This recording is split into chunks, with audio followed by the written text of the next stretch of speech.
Poussin créole, Qui? poussin créole, Qui? il n'aime pas trop Mélenchon. Ah. Est-ce qu'il peut faire une toile? Bien sûr que non, c'est un poussin. Prends garde, poussin créole est là. Donnez, Dieu vous le rendra. Sous ma dernière vidéo, Coco Breton m'a réclamé un sujet sur les différentes communautés de La Réunion et leur dynamique. Étrangement, je n'en ai jamais fait et je trouve que c'est une très bonne idée. Je vous propose donc aujourd'hui de m'y atteler. Chose importante avant de commencer, vous connaissez ma capacité à nuancer, mais aussi celle de dire les choses sans faire de détour ni prendre de pincettes, donc je vous préviens, cette vidéo risque de heurter la sensibilité de certains d'entre vous. Je répète également que mon opinion est fondée sur mon expérience personnelle et comme toute opinion, il est fort probable qu'elle ne soit pas partagée par tous, et je vous invite donc à me faire part de vos éventuels désaccords en commentaire. Bref, c'est parti. Let's go. La Réunion est, comme vous le savez probablement déjà, multiculturelle par essence, mais n'attendez pas de moi que je fasse l'éloge du multiculturalisme. J'entends souvent dire que La Réunion est un modèle de vivre ensemble, mais je suis pas du tout d'accord avec cette expression. Un modèle est par principe reproductible à l'envi. Le vivre ensemble réunionnais n'est pas un modèle, il est contextuel. La première condition pour qu'il fonctionne est la légitimité. Si vous prenez une population A et une population B et que vous les mettez ensemble dans un endroit C désert, les chances de réussite sont supérieures à si vous installez la population B chez la population A, et ce sans son consentement. Ça, c'est la première règle, et c'est ce qui s'est passé à La Réunion. Les Réunionnais sont tous des pièces rapportées, et personne issu des anciens peuplements de La Réunion ne peut se revendiquer plus réunionnais qu'un autre. Je vous propose tout d'abord un petit cours d'histoire succinct, pour que vous ayez une image globale des vagues successives de peuplement à La Réunion. Les tout premiers habitants de l'île furent des mutins français abandonnés sur l'île en 1646 en provenance du comptoir français de Fort-Dauphin à Madagascar. Toutefois, on ne peut parler de peuplement puisqu'ils furent rapatriés contre leur gré à Fort-Dauphin 3 ans plus tard. Ce n'est que 14 ans plus tard, en 1663, que la colonie de l'île débute avec le débarquement de 2 Français accompagnés de 10 serviteurs malgaches dont 3 femmes. On parle bien de serviteurs car non considérés officiellement comme des esclaves, c'est-à-dire comme bien meubles propriété des Français. Ce fut un fiasco puisque les Malgaches s'enfuirent au bout de quelques semaines seulement pour trouver refuge dans les montagnes. Les premiers natifs de La Réunion sont donc issus de femmes malgaches. Quant au père, on ne sait pas si sont nés des hommes malgaches ou des 2 Français, peut-être un peu des deux. Ce n'est que 2 ans plus tard que commence la véritable campagne de peuplement de l'île. Cependant, ces pionniers étaient essentiellement des hommes et réclamèrent donc des femmes afin de répondre à leurs besoins primaires de se reproduire et de fonder une famille. Je sais que l'idée de cette vidéo est de parler des différentes communautés de La Réunion, mais on y viendra. J'estime qu'il est important de comprendre dans les grandes lignes l'histoire du peuplement de La Réunion pour en comprendre l'essence. La métropole étant située à l'époque à plusieurs mois de bateau de l'île Bourbon, c'est-à-dire entre 3 et 6 mois, les candidats au voyage étaient assez rares et les pertes humaines en cours de route étaient considérables. Par conséquent, pour répondre à la demande des colons, la France leur fournira des femmes en provenance de Madagascar, mais également en provenance des Indes portugaises. Selon les historiens, parmi les grands-mères des Réunionnais, on compte environ 1/5 de Françaises, souvent des femmes de petite vertu, 2/5 de Malgaches et 2/5 d'Indo-portugaises. Contrairement aux autres sociétés coloniales où les colons ne se mélangent pas avec leurs esclaves, Bourbon est dès le départ très métissé, ce qui explique en partie la nature très particulière du vivre ensemble réunionnais. D'ailleurs, l'apport masculin de ces premiers peuplements n'était pas moins original. Il était composé de marginaux aventuriers sans le sou et de pirates en quête d'un nouveau point de chute. Les premières populations de l'île de La Réunion étaient donc des serviteurs malgaches et indiens, des prostituées françaises, des hommes français sans attache en quête d'une nouvelle vie, essentiellement normands ou bretons. Tout ce petit monde a vécu pendant une quarantaine d'années dans un joyeux bordel anarchique, jusqu'à ce que la France, dont les affaires dans l'océan Indien se portaient mal, décide d'y mettre de l'ordre et de rentabiliser l'île, ce qui entraînera la mise en place de l'esclavage et l'importation de milliers d'Africains dès le début du XVIIIe siècle. Africains rachetés aux Arabes qui dominaient l'Est africain à cette époque. Faisons un bond dans le temps jusqu'aux autres grandes vagues de peuplement de l'île, après l'abolition de l'esclavage en 1848 et l'arrivée de travailleurs libres tamouls et indo-musulmans, mais également chinois. Revenons au présent. Quelle est donc la répartition ethnique réunionnaise? Vous vous doutez bien qu'avec ce melting pot, il est difficile d'établir des groupes désignés et distincts. Si on prend en considération le groupe incluant les métis aux origines européennes et afro-malgaches et les oreilles, on est sur la fourchette basse à 70%. Les Indiens, musulmans et malbars, environ 25%, et les 5% restants composés des Chinois et des Comoriens. Commençons par les malbars, c'est-à-dire les descendants d'Indiens hindouistes. Ils sont présents en très grande partie dans l'est de l'île, particulièrement à Saint-André et à Saint-Benoît. On en retrouve un peu partout sur l'île par petites poches, dans les zones où étaient situées des usines sucrières très nombreuses à l'époque, comme à Saint-Louis, Grand-Bois ou à Lépron pour ne citer qu'elles. Avant de vous parler de l'image des Malbars à La Réunion, je précise que toutes les ethnies réunionnaises sont l'objet de clichés, parfois positifs mais surtout négatifs. Se moquer des autres ethnies est profondément ancré dans la culture réunionnaise, mais se moquer de sa propre ethnie est aussi fréquent. Je préfère préciser pour éviter de me prendre des commentaires du genre « Ouais, c'est raciste, c'est de la stigmatisation et des amalgames ». Oui, ce sont des amalgames, mais rien de raciste là-dedans, puisque tout le monde prend cher et tout le monde s'en amuse à part les plus susceptibles. Pourquoi parler de travail au noir? On pourrait pas utiliser plutôt travail dissimulé? Pourquoi à chaque fois que ça serait négatif, ça serait le mot noir qui serait employé? Bref, revenons aux Malbars. Chez les Malbars, il y a de tout, des très pauvres et des très riches. Ils ont une baraque démesurée, ils ont des statues sur le montant de leur portail, ils sont fascinés pour les couleurs vives et pour l'or. Il y a aussi le Malbar 3V.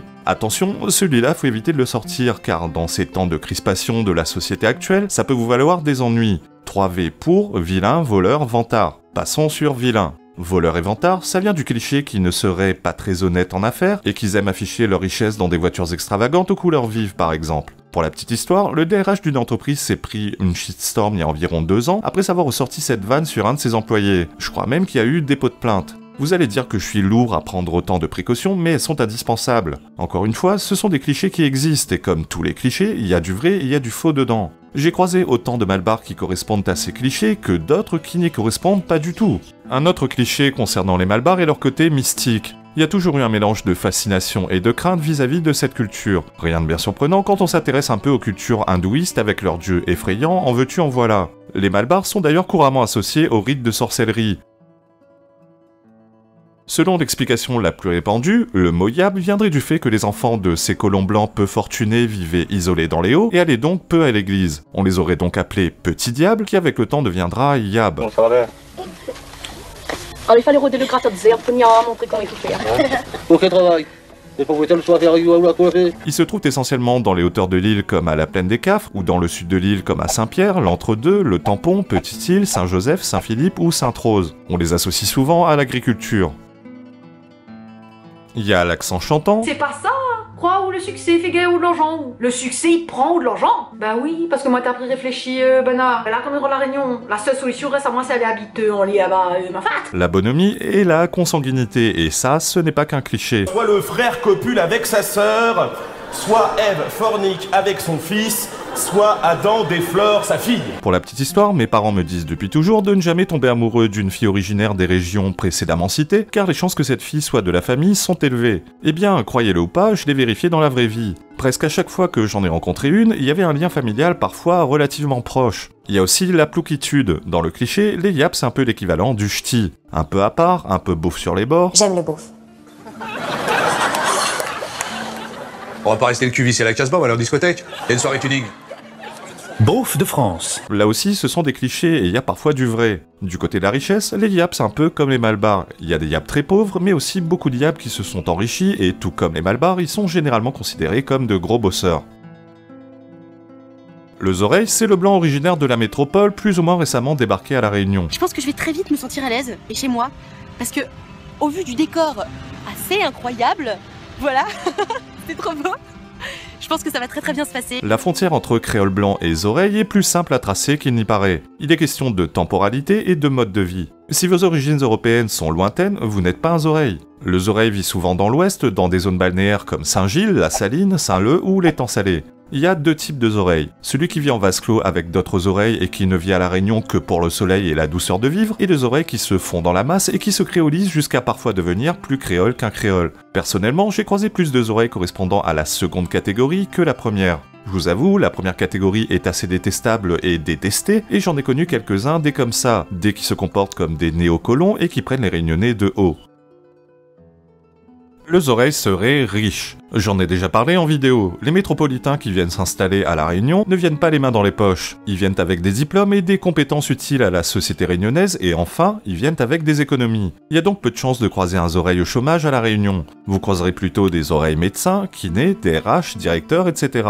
Vous en croiserez également beaucoup chez les profs, les flics ou les militaires en raison de la demande très forte de mutation dans l'île. Il n'est pas rare à La Réunion de voir les oreilles accusées d'être la cause de tous les malheurs des Réunionnais, notamment de venir voler notre pain par exemple. Je m'oppose totalement à cette idée. Les oreilles, fonctionnaires exclus, viennent pallier un manque. Si on avait une population locale hautement diplômée et qualifiée suffisante, on n'aurait pas besoin d'avoir recours aux oreilles. Je suis pas en train de dire qu'il n'y a pas de Réunionnais très diplômés. En fait, le phénomène est simple. Des filières très spécifiques n'existant pas dans l'île, de nombreux Réunionnais font le choix d'aller étudier et se former en métropole. Je pense à la médecine par exemple. Même s'ils quittent l'île à contre-cœur, une fois qu'ils ont étudié 10 ans en métropole, ils ont déjà reconstruit leur vie là-bas. Ils y ont de nouveaux amis et bien souvent un ou une chérie, et leur moitié n'a pas nécessairement pour projet de changer de vie pour s'installer à 9000 km de là. Par conséquent, beaucoup de Réunionnais très diplômés ne rentrent jamais à La Réunion. J'ai 2 cousines médecins. L'une a réussi à convaincre son chéri de la suivre, mais l'autre, très attachée à sa vie là-bas, n'envisage pas un retour sur l'île. Les oreilles ne veulent la place de personne, ils prennent juste une place laissée vacante.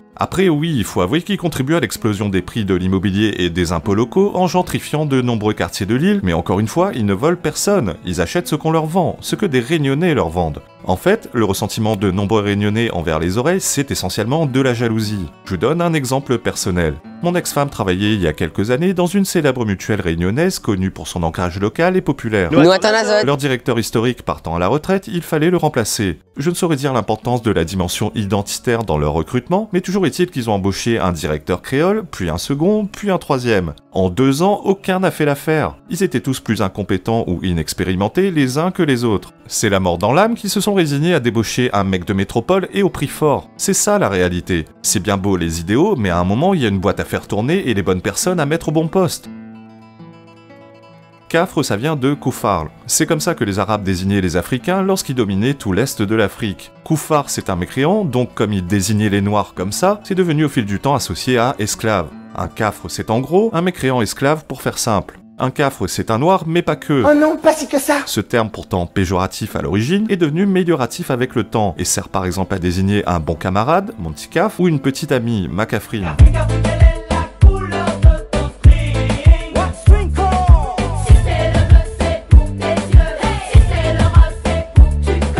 Les Kafrs sont présents partout sur l'île de façon disparate. Il n'y a pas de zone particulière où ils sont en forte concentration, à part peut-être dans la ville du port. En vrai, il n'y a qu'un seul cliché sur les Kafrs, ils seraient oisifs. Le journal de 13h, on pourrait pas plutôt le faire à 16h de l'après-midi?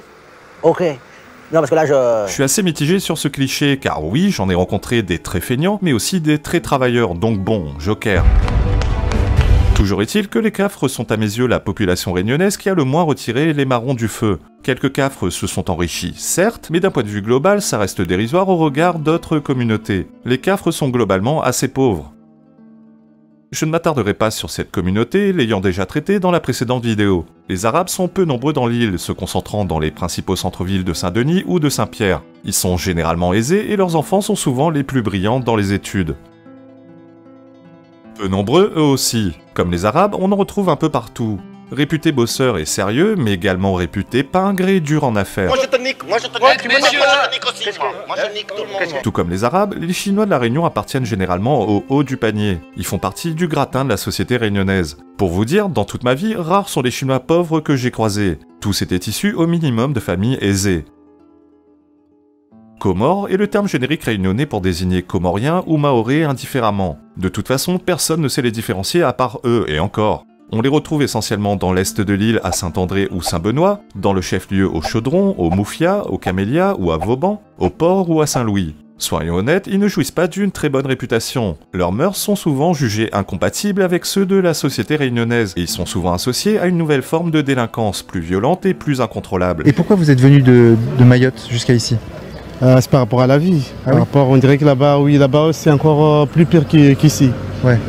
Du coup, j'aurais jamais imaginé que ça allait encore être pareil que là-bas. Parce que ici, au début, quand je suis arrivé, c'était plutôt calme, tranquille, mais là, on dirait que c'est plus pareil, c'est presque pareil qu'à Mayotte. Oh, comme c'est bizarre! Les Mahorais accusent les Comoriens droit du sol, c'est-à-dire les enfants de clandestins comoriens ayant acquis la nationalité française par droit du sol à leur majorité, et les Comoriens accusent les Mahorais de faire d'eux des boucs émissaires pour surtout jamais se remettre en question. De toute façon, les Réunionnais savent pas les différencier, donc bon. Comme toujours, la vérité est sûrement quelque part entre les deux. Toujours est-il que le sujet des Comores est tabou à la Réunion, beaucoup préférant l'éluder pour éviter de se faire taxer de tout un tas de noms d'oiseaux. Pourtant, ne pas mettre ce sujet sur la table est contre-productif à mes yeux, car plus on passe un sujet sous silence, plus on entretient la frustration et la rancœur, et ces dernières risquent à terme de se transformer en colère hors de contrôle. Maintenant, je pense qu'ils vont comprendre et ne plus faire entrer cet exode ici. C'est pas que la délinquance, hein, mais là, on peut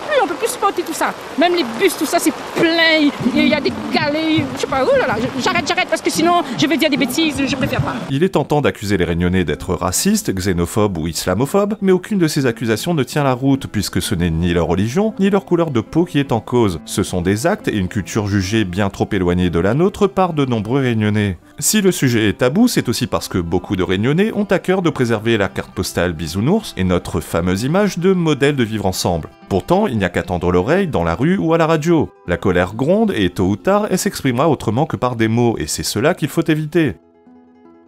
Je serai rapide sur les Malgaches. Ils ne forment pas une communauté distincte et se sont mélangés de très longue date. Néanmoins, on distingue les Malgaches historiques et les plus récemment arrivés dans l'île. Les Malgaches historiques ont bonne réputation et leurs enfants réputés brillants dans les études, en particulier dans les matières scientifiques. Les Malgaches plus récemment arrivés, et c'est autre chose. Ils suscitent une grande méfiance chez les Réunionnais car régulièrement associés aux escroqueries ou à la prostitution. Bref, c'est grosso modo la répartition communautaire de la Réunion. Encore une fois, évitez les commentaires du style « Oui, mais moi je connais un tel qui correspond pas à ça. » Bla bla bla. Je vous parle de clichés répandus et validés par de nombreux Réunionnais, c'est pas moi qui les invente. Je me rappelle par exemple de lorsque j'avais témoigné chez Radio Modin sur la xénophobie anti-blanc dont j'ai longtemps été victime. Plein de mecs dans les commentaires sont venus me dire « Ouais, le mec raconte n'importe quoi, moi je suis oreille, j'ai jamais vécu ça. » Bah ouais mec, t'as vécu dans un endroit où les blancs sont ultra majoritaires. Tu m'étonnes que t'as pas vécu de racisme anti-blanc. Va vivre dans un quartier populaire où t'es entouré de 95% de noirs et tu verras bien si je m'étonne. C'est un peu comme si un mec qui a grandi dans le Larzac venait dire qu'il n'a jamais vécu le racisme anti-blanc à un blanc qui a grandi à Aulnay-sous-Bois. C'était débile! Au final, d'un point de vue personnel, je me moque de ces clichés. Je juge la personne que j'ai en face de moi et sa race ou sa culture m'importe peu tant qu'on partage les mêmes valeurs. Il n'empêche que ces clichés existent et c'est pas grave. C'est pas grave. Les clichés, les idées reçues, ça fait partie de la vie après tout. Le plus important, c'est de savoir aller au-delà des clichés. Et vice-versa. Et vice-versa.